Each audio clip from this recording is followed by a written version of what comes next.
Hello mga kapobre, shout out sa inyong lahat. Isang pinagpalang araw sa ating lahat. Welcome sa aking YouTube channel, Boh TV Vlog.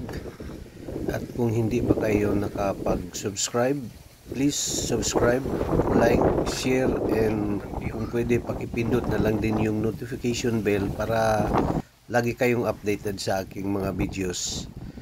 Ngayong araw na ito, naglalakbay na naman si Boh TV Vlog upang humanap ng aming trabaho dahil ang araw ngayon, date is January 21, wala pa talaga kaming trabaho na nakuha. Pahirapan talagang pagkuha ng trabaho namin ngayon dito sa Mindanao.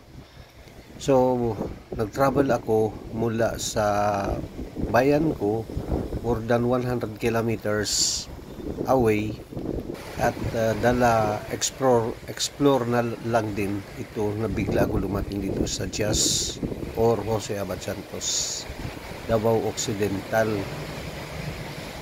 Dahil naawa ako sa mga tao ko, hanggang ngayon wala pa rin trabaho, ay siyempre sa akin lang din sila umaasa. Kung may makuha ako na project, yun, may trabaho sila at mapakain ang kanilang pamilya, ma-provide or mabili nila yung kailangan ng kanilang pamilya dahil may mga estudyante na rin sila.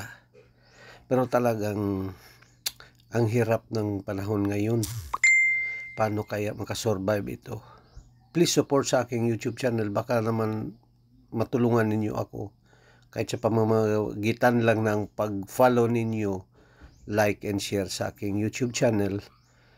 Ang lakbay ng aking buhay, Boh TV Vlog, kahit mahirap ginagawa ko, makatulong lang din sa kapwa.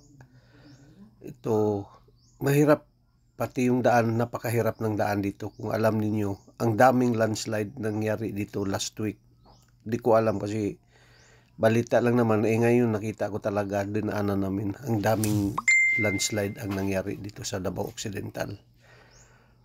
Ayun, kung makikita ninyo ang mga bukirin, mahirap talaga ang daan dyan. Siguro kung hindi mo talaga, panahon mo talaga na madisgrasya dito, pag nadisgrasya ka dito, ang hirap siguro kunin yung sasakyan mo dahil napakataas ng mga bangin. Shout out pala sa aking mga followers. Salamat sa pagsuporta ninyo sa akin. Salamat sa lahat ng nag-follow sa aking YouTube channel, Boh TV Vlog. Ayan, kita nyo, may mga kuwan dyan, no? Ayan, no? Landslide yan. Nagkantil yung ilalim ng kalsada, yung semento. Nakakatakot talaga. Salamat sa inyong lahat. God bless you all. Sana pagpatuloy ninyo ang pagtulong ninyo sa akin. Makatulong kayo sa akin at ako naman makatulong sa ating kapwa-tao na nangangailangan. May mga tauhan ako, kaunti na lang naiwan dahil nga sa on and off ang trabaho namin. Hindi consistent, hindi tuloy-tuloy dahil talagang napakahirap ngayon makakuha ng project dito sa aming lugar.